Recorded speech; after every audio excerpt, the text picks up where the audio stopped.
Hello everyone, నేను మీ విజయ నగేష్. ఈరోజు రెసిపీలో పిల్లల కోసం హెల్తీగా ఇలా స్నాక్స్ చేసి పెట్టండి. చాలా బాగుంటుందన్నమాట. రెగ్యులర్గా మనం రవ్వ లడ్డు అంటే షుగర్తో చేస్తుంటాం కదా. షుగర్ అంత హెల్తీ కాదు కాబట్టి ఇలా బెల్లంతో చేసి పెట్టండి. చాలా రోజుల వరకు నిల్వ ఉంటుంది అండ్ టేస్ట్ కూడా హెల్తీ కూడా చాలా బాగుంటుందన్నమాట. ఒక్కసారి నేను చెప్పే ప్రాసెస్లో ప్రిపేర్ చేయండి. చాలా ఈజీగా బిగినర్స్ కూడా చేసేయచ్చు. కడాయిలో ఒక 2 స్పూన్ల వరకు నెయ్యి యాడ్ చేసుకొని, ఇక్కడైతే నేను 1/2 కిలో ఉప్మా రవ్వ ఉంటుంది కదా, అది తీసుకున్నాను.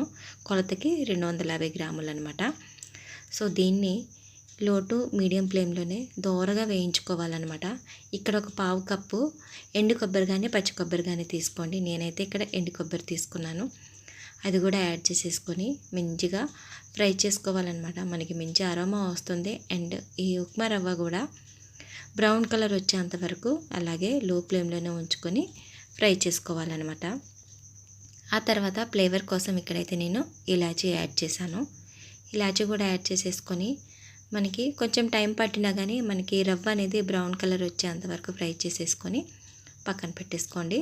అదే కడాయిలో ఇక్కడైతే కొలతకి ఒక 150 గ్రాములు బెల్లం తీసుకోండి. మీకు స్వీట్ ఇంకాస్త కావాలనుకుంటే సమానంగా తీసుకున్నా పర్వాలేదు, కాస్త స్వీట్ ఎక్కువైపోతుంది అనమాట. ఇదైతే పర్ఫెక్ట్గా సరిపోతుంది.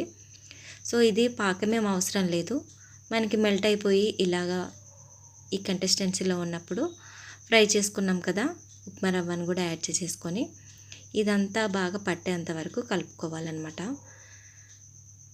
ఫ్లేమ్ అనేది మనకి లో ఫ్లేమ్లోనే ఉండాలి. సో ఈ విధంగా ఈ సిరప్ అంతా రవ్వకి పట్టేంత వరకు ఇలా కలుపుకొని, ఇంకాస్త నెయ్యి పడుతుంది అనుకుంటే నెయ్యి యాడ్ చేయండి. ఇక్కడైతే ఇంకో స్పూన్ నెయ్యి యాడ్ చేశాను. సో ఈ విధంగా మొత్తాన్ని కలుపుకోవాలన్నమాట. ఈలోపు మీరు స్టవ్ ఆఫ్ చేసేయచ్చు, లేదంటే మనకి ఇంకా మాడినట్టు అవుతుంది. సో ఇలాగ కలుపుకొని ఒక 5 మినిట్స్ వరకైనా చల్లారబెట్టుకోవాలన్నమాట. సో ఆ తర్వాత కాచి చల్లార్చిన పాలు ఉంటుంది కదా, ఇక్కడైతే కొలతకి నేను ఒక టీ గ్లాస్ ఉంటుంది కదా మీడియం సైజ్ది, కాచి చల్లార్చిన పాలు కూడా యాడ్ చేసేసుకొని ఈ విధంగా మళ్ళీ ఈ రవ్వకి మొత్తం ఈ పాలు పట్టేంత వరకుగా ఇలా కలుపుకుంటే సరిపోతుందన్నమాట. కొంచెం వేడిగానే ఉంటుంది. వేడిగా ఉన్నప్పుడే మనం ఈ పాలు అనేది చూసుకొని యాడ్ చేసుకోవాలన్నమాట. ఆ తర్వాత మనకు కావాల్సిన సైజులో చిన్న చిన్న ఉండలు, మీకు ఏ సైజులో లడ్డూలు కావాలనుకుంటే ఆ సైజులో లడ్డూ చేసేసుకోవడమే. చాలా బాగుంటుంది, డిఫరెంట్ ఫ్లేవర్ ఉంటుంది. అండ్ బెల్లంతో కాబట్టి మనం ఎంత తిన్నా కానీ ఏం కాదు. అండ్ టేస్ట్ కూడా చాలా బాగుంటుందన్నమాట. షుగర్ దానికంటే ఈ బెల్లంతోనే చాలా బాగుంటుంది. ఒకసారి తప్పకుండా మీరు కూడా ట్రై చేయండి.